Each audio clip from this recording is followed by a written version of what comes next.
বোন একটু জল দে না। আমি পড়তেছি, আমি তো পারবো না। আমি কি তোর মতো বেকার নাকি? জলটা নিজে গড়িয়ে খা। বাড়ির তো বড় দাদা হোস, আজ পর্যন্ত বোনকে তো কিচ্ছু কিনে দিসনি।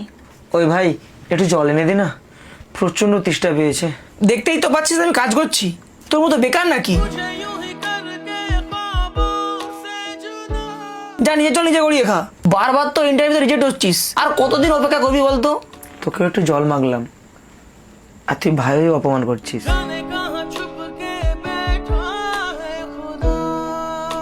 মা একটু জল নিয়ে এসো না। কি রে, চলে এসছিস? আর আসা মতো সবাইকে অর্ডার কেন করছিস? বেকার তো বসে থাকিস, জলটা গড়িয়ে খেতে পারিস না?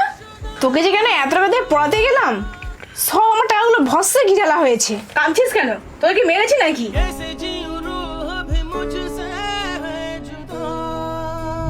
কুলাঙ্গারটা চলে এসছে নাকি? পাখাটা কি চালিয়েছে? বাড়িতে ক টাকা দিস? ভাই চালিয়েছে, আমি চালাইনি। বাড়িতে না বেকার বসে থাকে, মজুর তো খাটতে যেতে পারিস, যেও 300 টাকা আসে।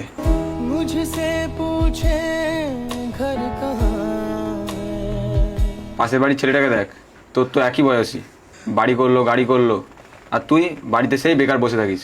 তোকে আমার ছেলে বলতে ঘৃণা লাগে।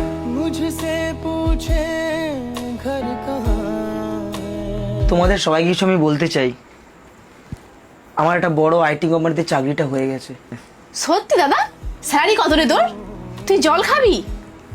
দাঁড়া আমি নিয়ে আসছি। সত্যি বাবু, তুই চাকরিটা পেয়ে গেছিস? তুই বস, আমি তোর জন্য গরম ভাত আর ডিম ভাজা করে আনছি।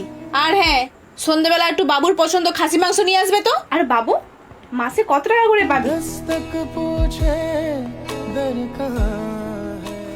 সত্যি দাদা, তুই চাকরি পেয়ে গেছিস? আইটি সেক্টর মানে 40-50 টাকা তো বেতন হবেই। তুই বস দাদা, এক্ষুনি গরম থেকে এসেছিস, আমি তোর জন্য থামস আপ নিয়ে আসি। এই না হলে আমার ছেলে, আমি জানতাম তুই পারবি।